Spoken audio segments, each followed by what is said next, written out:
This is Outlander Science Club, brought to you by Desiree Andrews, midwife, and Karen Doherty, emergency physician. Claire loves science, and so do we. Come with us as we investigate the science and medicine from the worlds of Outlander. Hello, and welcome back to the Outlander Science Club. This is Desiree Andrews, the other half of the duo. This installment is called Diagnosis Griping Waim. And Claire is on deck, and she spies Innes behind a hatch cover. He seems distressed and in pain, and she asks, does he have pain? He tries to play it off in pure Scottish fashion. Ach! But then he redoubles over, and ultimately is unsuccessful at convincing Claire he is fine. She grabs him by the one arm and takes him to her cabin for assessment. So she has him sit on her table and take his shirt off. Now, he doesn't speak very much. He's definitely a Scotsman, and he's very private and seems embarrassed. She believes he only has trapped gas, but she wants to be clinically thorough, so she examines him.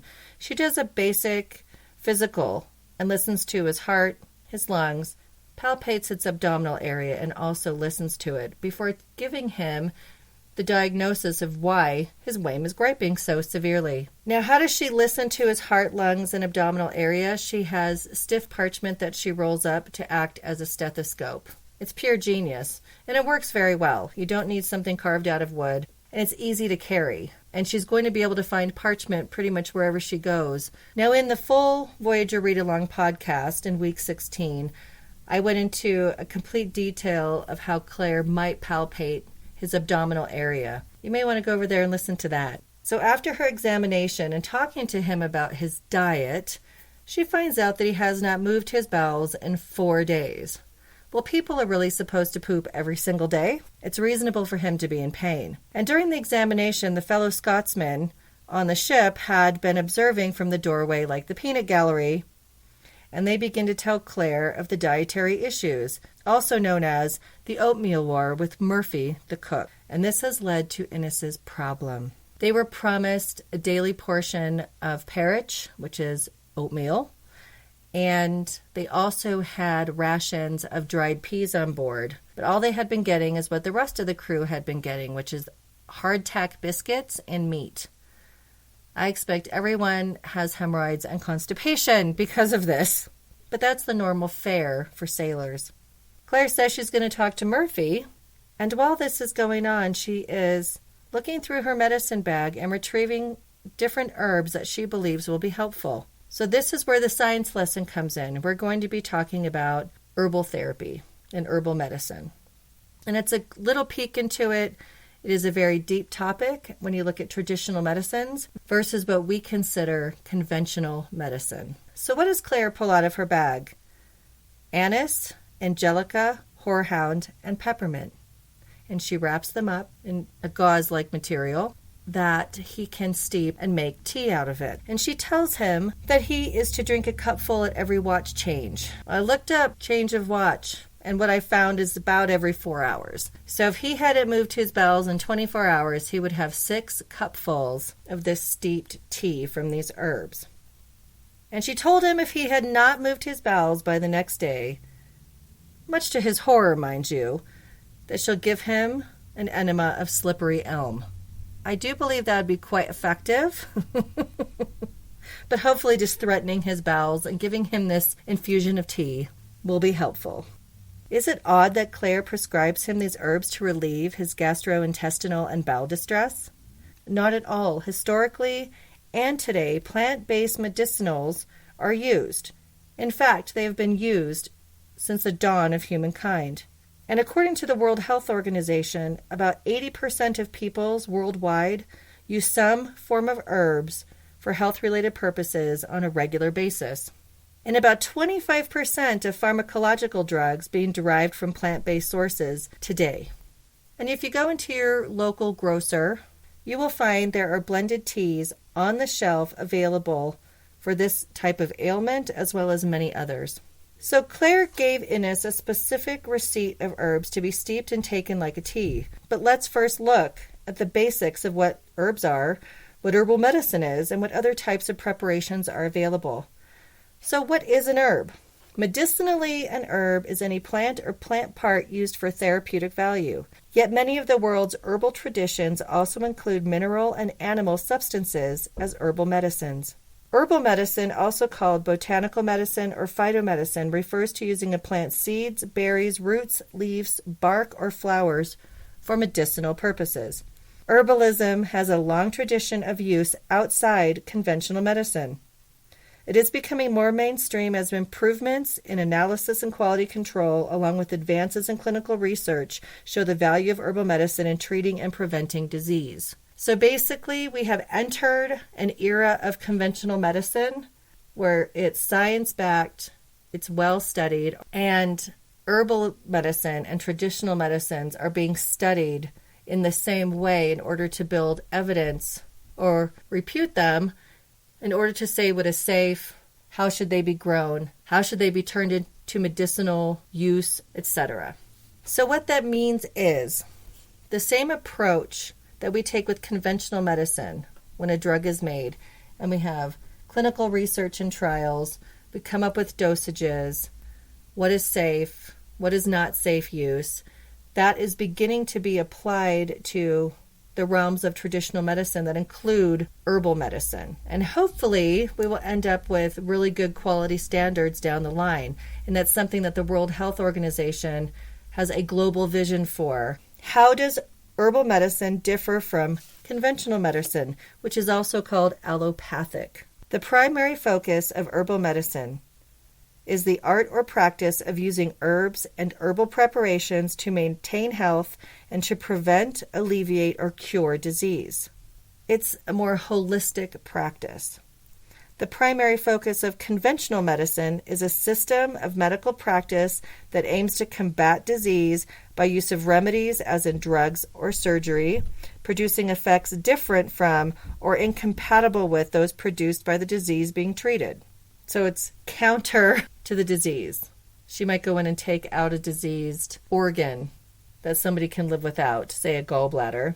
And if you're looking at herbal medicine, treatments would be to heal the gallbladder instead of removing it. Of course, in the 18th century, there's the option for Claire to use her 20th century skills. She draws on them in her daily practice, just like in the 20th century. After having lived in the 18th century, she would bring in her herbal knowledge into the modern-day hospital sometimes. I think she might be a perfect combination of traditional, holistic, and allopathic practitioner. What different herbal preparations are available? There's something called a decoction. It's a tea made from boiling plant material, usually bark, rhizomes, roots, or other woody parts in water. They may be used therapeutically. Natural dyes are often made this way. An infusion, which is what Claire wanted Innes to do, is a tea made by pouring water over plant material, usually dried flowers, fruit, leaves, and other parts, though fresh plant material may also be used, then allowed to steep. The water is usually boiling, but cold infusions are also an option. A cold infusion would be something like putting a tea bag in cold water in a jar, putting a lid on it, and sitting it on your counter. You'll still get cold brew tea. It's not the traditional method that we're used to doing with hot boiling water. This may also be used therapeutically, as hot tea is an excellent way to administer herbs. A tincture is an extract of a plant made by soaking herbs in a dark place with the desired amount of either glycerin, alcohol, or vinegar for 2 to 6 weeks. The liquid is strained from the plant material and then may be used therapeutically. That's going to be a bit more concentrated. Liniment is extract of a plant added to either alcohol or vinegar and applied topically to employ the therapeutic effects. A poultice is a therapeutic topical application of a soft, moist mass of plant material, such as bruised fresh herbs, usually wrapped in a fine woven cloth. There is something called essential oils, which many of you are probably familiar with. Aromatic, volatile oils extracted from the leaves, stems, flowers, and other parts of plants. They are therapeutic in use generally, but you should dilute them because the oil is highly concentrated. Using them undiluted is called neat, and that is generally not what you want to do if you're putting them on your skin. Herbal infused oils, it's a process of extraction in which the volatile oils of a plant substance are obtained by soaking the plant in a carrier oil for approximately 2 weeks and then straining the oil. The resulting oil is used therapeutically and may contain the plant's aromatic characteristic. One way outside of the therapeutic process is if you gently crush garlic and then you put it into a glass container of olive oil and let it sit for 2 weeks, you're going to have garlic flavored oil. And that's for cooking, but it's the same process. Then we have percolation. It's a process to extract the soluble constituents of a plant with the assistance of gravity. The material is moistened and evenly packed into a tall, slightly conical vessel. The liquid, menstruum, is then poured onto the material and allowed to steep for a certain length of time. A small opening is then made in the bottom, which allows the extract to slowly flow out of the vessel. The remaining plant material, the marc, may be discarded. Many tinctures and liquid extracts are prepared this way.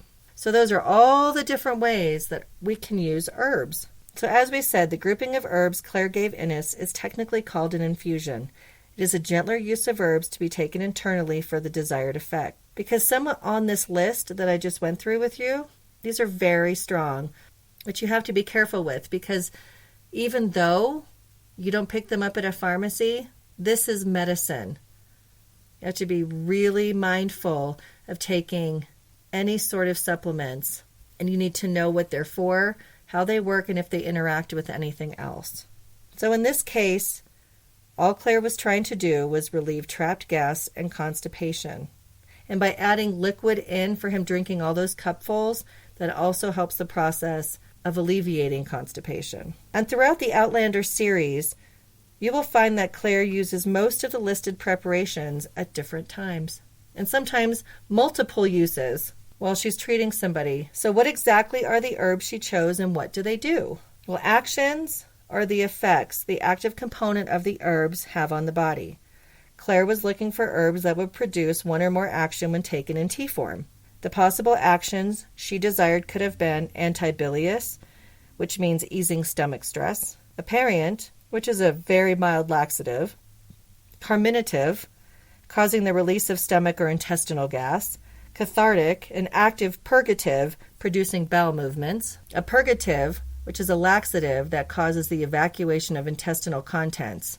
That is something like castor oil. It's very serious. And a stomachic, which is something that aids the stomach in digestive action. So any of these actions could have the desired outcome for Innes. However, some are far too strong for what's going on in this situation. And looking at the herbs that Claire chose for him, she picked the mildest possible to aid in his relief. So Angelica.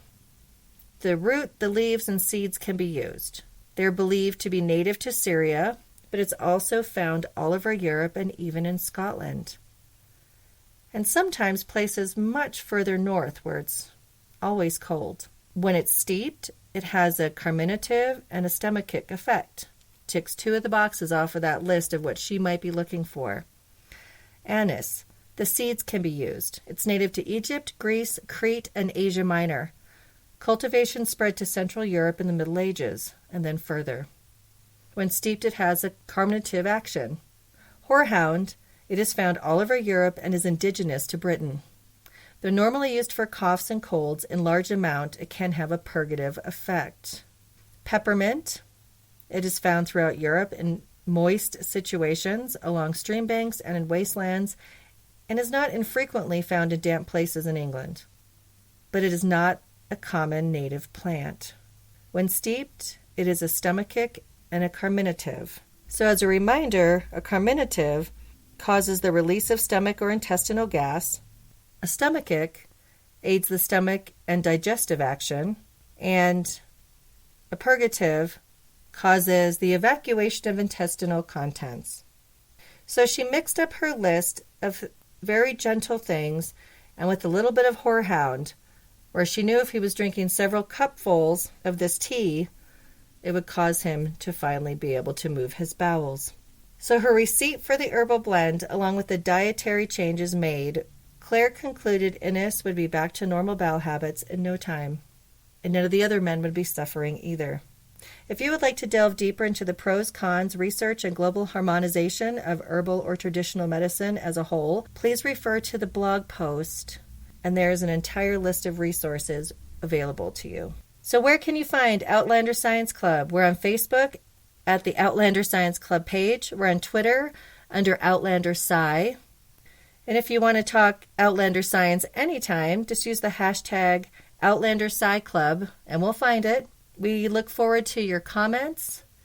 You can leave them on the social media pages. You can also use the podcast listener line at 719-425-9444 and be on the lookout for OutlanderMedicine.com. That is Karen Doherty's site, and A Dram of Outlander, which is my site. And I hope you have enjoyed listening today. So until next time, when in doubt, ask yourself, what would Claire do? Bye-bye.